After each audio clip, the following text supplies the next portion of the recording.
We had some interesting news that came out late last night that ahead of the BRICS meeting next month, we now have a confirmation that the unit, a payment settlement currency that is proposed to include a 40% gold backing. And now we have some confirmation that this is going to be part of the discussions this autumn at the summit in Kazan.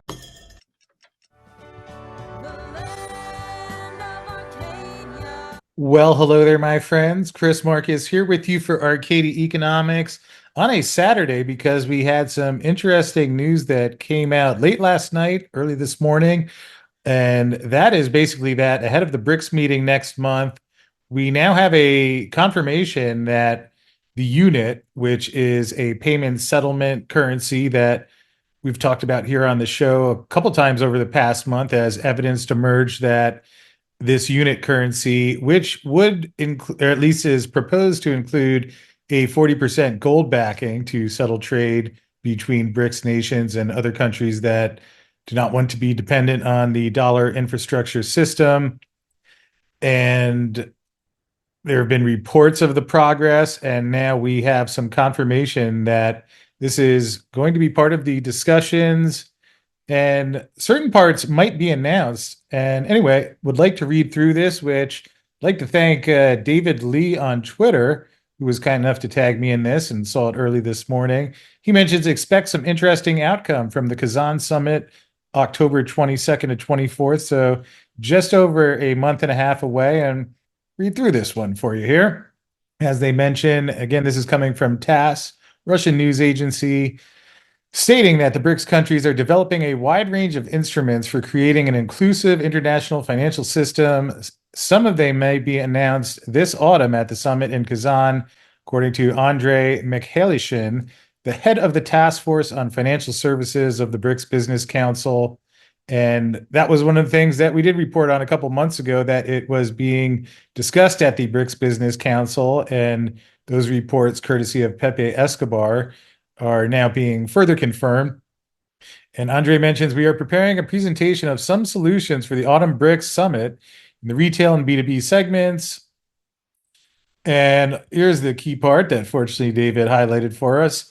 He also confirmed that a list of projects that has been determined, which has a common unit of account, and he mentions the article mentions the unit platform for international settlements in BRICS digital currencies, Bridge, which sounds a lot like mBridge. That has been the main component and the infrastructure of how that would work. A payment system, a settlement depository, an insurance system, and a BRICS rating alliance. The key principles in designing the new financial system are decentralization of international interaction and the use of digital technologies. In particular, he noted that the BRICS Clear will use blockchain to record securities and exchange them. The design of a common unit of account uses the experience of the transferable ruble of the countries, Comecon, the Council for Mutual Economic Assistance of the countries of the former Soviet bloc. And then as we continue on over here, when we talk about a counterparty of transferable ruble, we mean that settlements, but not the storage of balances, are made in national currencies. And here is the part that I think will certainly catch the attention of people who are interested in gold and silver, which, well, there's some percentage now. And maybe I'm a little biased here, but personally think it'd be worthwhile for anyone to at least have an interest. And one of the reasons being that the unit project assumes that the value of the common unit of accord is pegged by 40% to the value of gold, and by the remaining 60% to a basket of national currencies of the BRICS countries. This approach can make it a convenient and universal instrument.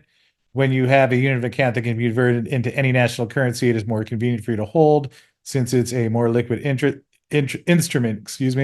Common unit of account would solve the problem of exchange rate volatility if everything is done in national currencies. And as a result, we are left with many billions of rupees. We do not know what to do with them. The summit is October 22nd through the 24th.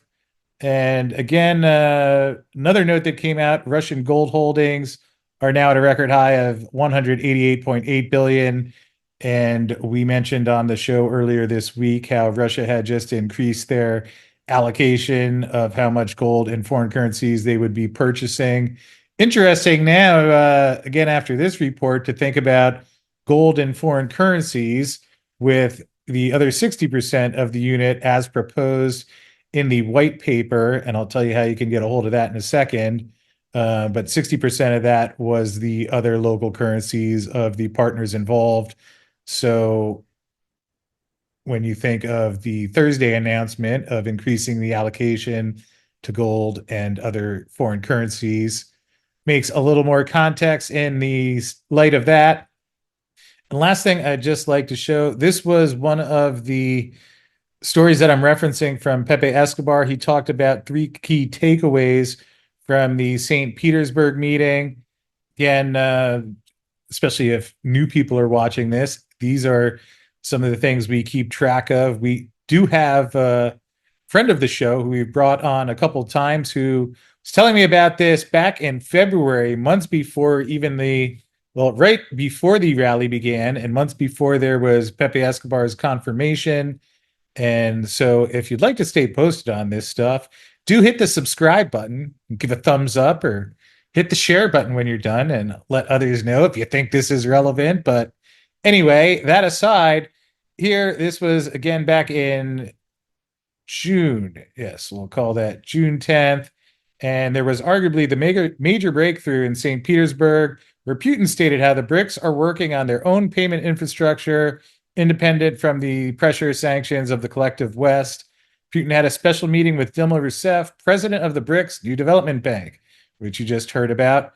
And they did talk in detail about how the bank's development, and most of all, as later confirmed by Rousseff, about the unit, whose lineaments were first revealed exclusively by Sputnik, an apolitical transaction form of cross-border payments anchored in gold, 40%, and BRICS plus currency, 60%.